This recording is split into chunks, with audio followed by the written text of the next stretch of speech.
In this video, we will compare New Relic versus Prometheus and see which one is the most comprehensive for SaaS.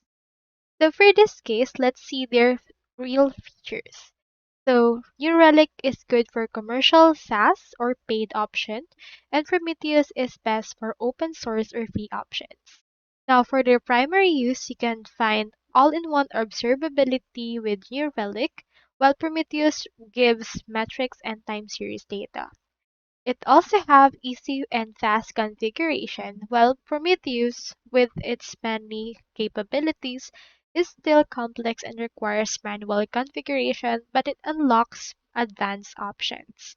It is good for visualization via Grafana, while visualization for Neuralink is built-in.